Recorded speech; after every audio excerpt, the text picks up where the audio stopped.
Di era seperti sekarang ini, di mana kejahatan semakin terorganisir, bersifat lintas batas, dan melibatkan teknologi terkini, sehingga aset-aset hasil korupsi bisa digelapkan, bisa dilakukan pencucian yang mengakibatkan aset-aset tersebut sulit terlacak dan terdeteksi. Hari ini kita bicara tentang sebuah fenomena yang menjadi hambatan terbesar dalam kemajuan pembangunan, yaitu korupsi. Korupsi adalah kejahatan luar biasa yang tidak hanya menghambat pertumbuhan ekonomi, tapi juga menciptakan ketidakpastian iklim investasi, menurunkan kualitas layanan publik, dan lebih berat lagi, merugikan masyarakat secara luas.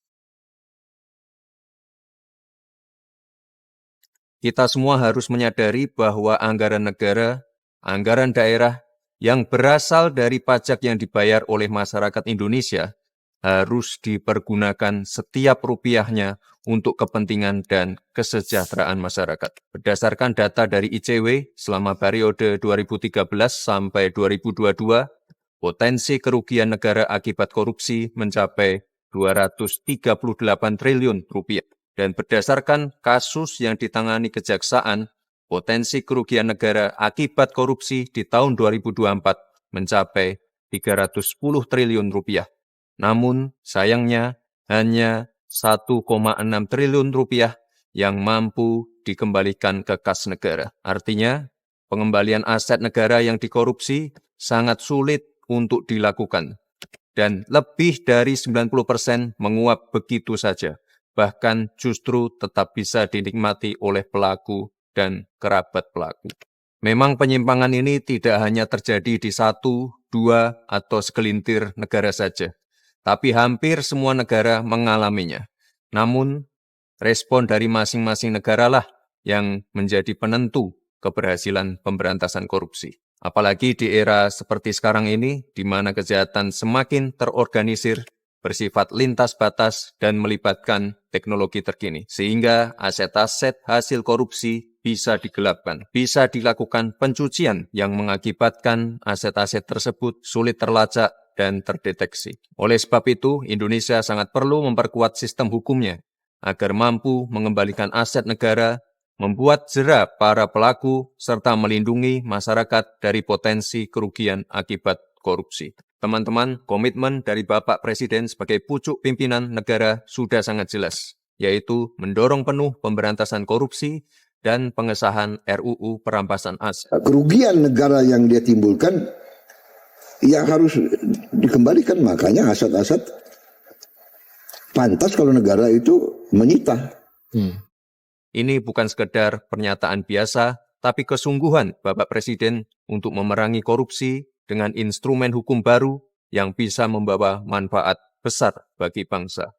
Jika kita sungguh-sungguh ingin memberantas korupsi, maka koruptor harus dimiskinkan. Para koruptor harus tahu bahwa kejahatan korupsi bukan hanya membuat mereka harus tidur di balik jeruji besi, tapi negara juga dapat mengambil kembali semua harta yang mereka curi.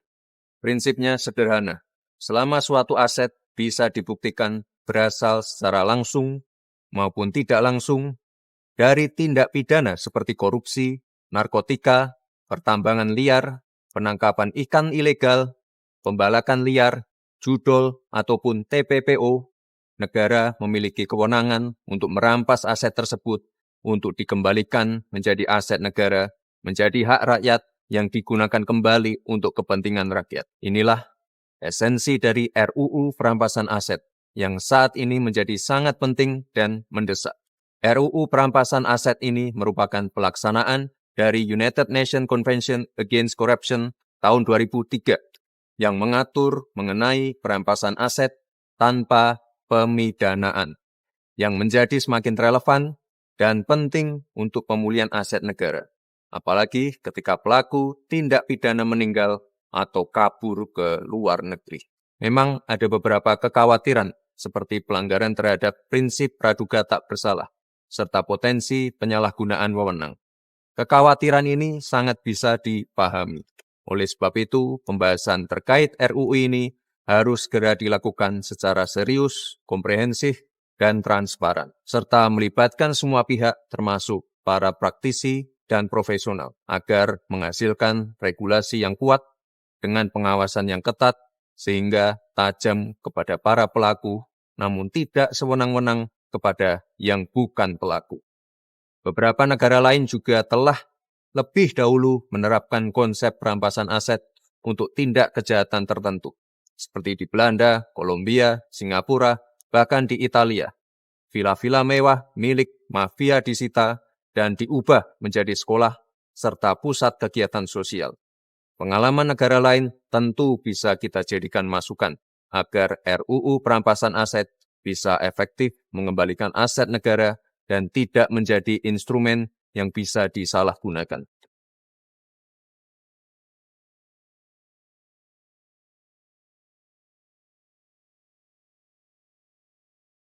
Oleh sebab itu, mari bersama kita kawal proses ini agar apa yang menjadi kekayaan dan aset negara dapat kembali kepada negara dan sepenuhnya bisa digunakan bagi kepentingan dan kesejahteraan masyarakat tanpa adanya penyalahgunaan kewenangan. Perang melawan korupsi harus tanpa kompromi, dan inilah saatnya uang rakyat dapat kembali sepenuhnya untuk rakyat.